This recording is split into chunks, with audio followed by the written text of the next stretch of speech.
Vull dedicar aquest títol a Tito Vilanova, el meu amic, el meu company, el meu assistent, que encara que darrerament no ve sovint amb nosaltres, sempre hi és. Això va per tu, noi. Tito, va per tu.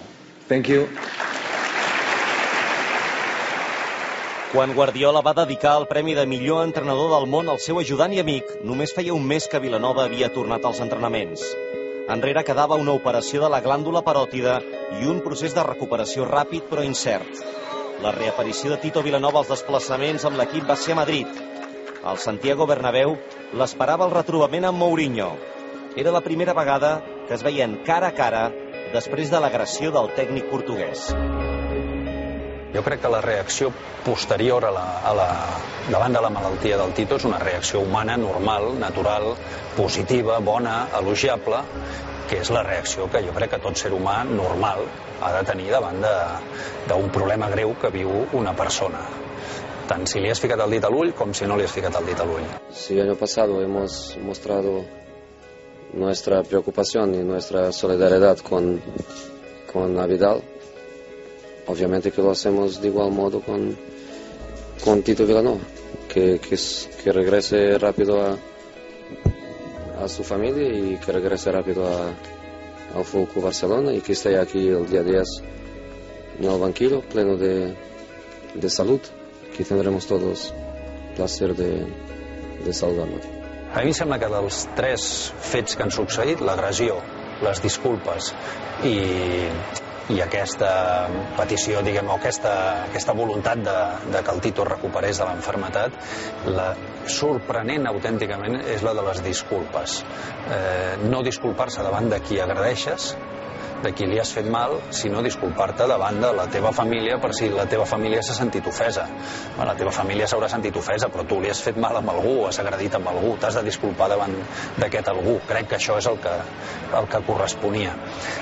Les altres dues reaccions, la de l'agressió es comenta per si sola, és una agressió, no cal afegir-hi gaires coses més, i la de desitjar-li el millor a una persona malalta, doncs és una reacció humana molt positiva i molt elogiable. Sí, hi ha molta gent que va considerar que allò estava mal fet i que va sentir vergonya d'allò, sí. Com que el Tito va ser víctima d'una agressió, d'alguna manera succeeix allò típic, que és que hi ha gent que a les víctimes les torna a ferir en el sentit de menysprear-les.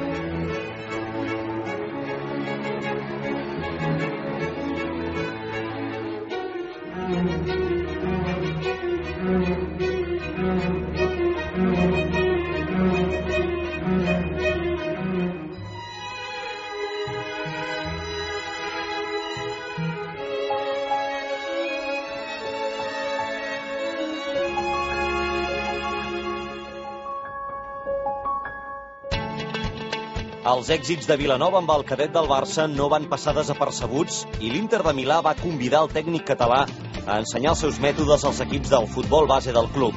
Aleshores, Vilanova ja exportava la idea del 3-4-3. Aquesta etapa, desconeguda fins ara, va arribar després que Charlie Reixac tornés a confiar en Tito Vilanova, ara perquè iniciés la seva carrera d'entrenador a les categories inferiors del Barça. I per tant, per això quan va plegar i el vaig dir que el dia que pleguis definitivament, perquè va tenir un problema important al genoll, doncs m'ho dius, perquè jo crec que ets un tio vàlid per entrenar diguéssim a les categories inferiors del Barcelona, i el vaig portar cap aquí, doncs cap al cadet, que concretament, ho he explicat més d'una vegada, doncs en aquell cadet hi havia el Piqué, hi havia el Cesc, hi havia el Messi, que fins i tot un dia me'n recordo que em diu, escolta, tinc un tio en l'equip que és un fenomen, no l'he vist mai cap com aquest tio, escolta, és una meravella. I dic, com se diu? Diu, Messi, ja sé de qui parles. Però clar, ell va arribar aquí, però que fins i tot va tindre la sort... Tu el mocador i el tovalló ja l'havies firmat. Sí, però vull dir que no és solament això, no? És la manera de jugar, la manera d'un espectacle. i en aquella època doncs, el Tito ja tot això ho podia portar a terme perquè era un tio que havia mamat aquest futbol.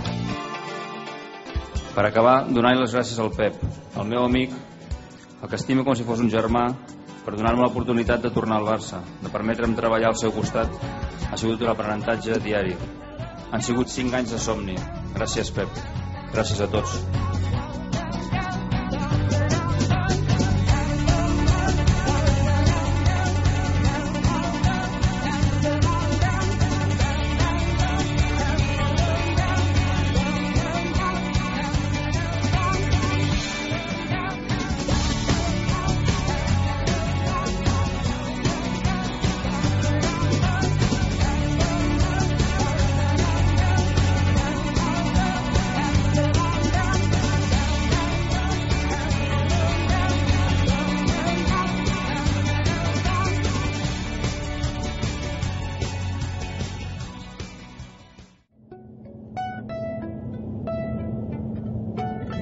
Abans del seu retorn al Barça de la mà de Guardiola, Vilanova va fer un màster en futbol català dirigint les secretaries tècniques del Figueres i el Terrassa i entrenant el Palafrugell. Sergi Luis Sepu és l'actual tècnic de l'equip i com a futbolista va jugar sota les ordres de Tito Vilanova. Estàs aquí, estic aquí en el 2002.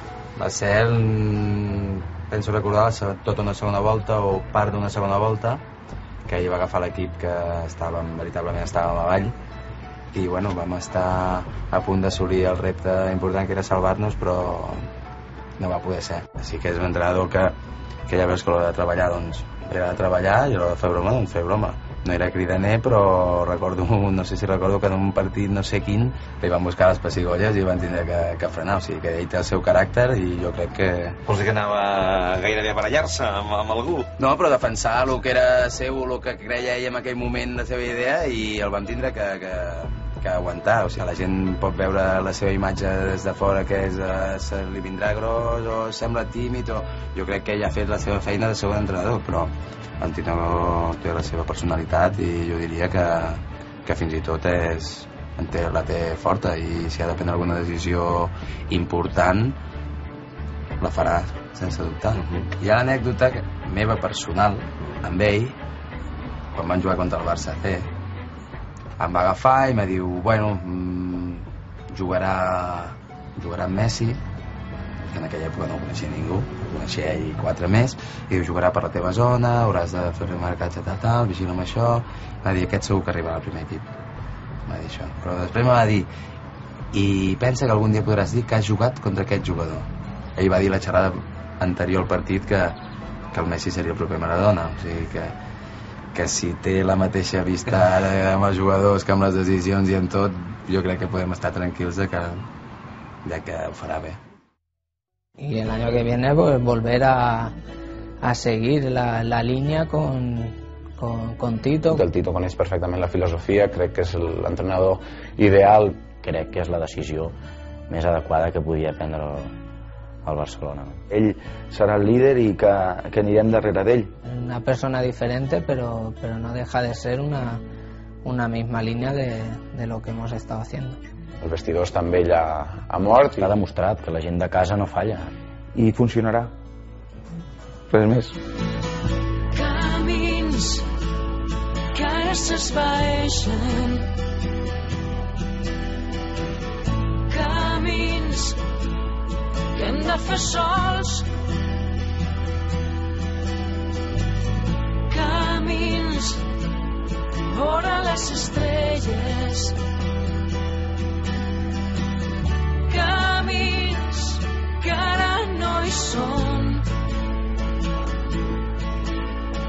Vam deixar-ho tot, el cor encès pel món, per les parets de l'amor sobre la pell. Érem 2 ocells de foc sembrant tempestes. Ara som 2 fills del sol d'aquest desert. Mai és massa tard per tornar a començar. buscar el teu tresor. Camins vora les estrelles, camins que ja són nous.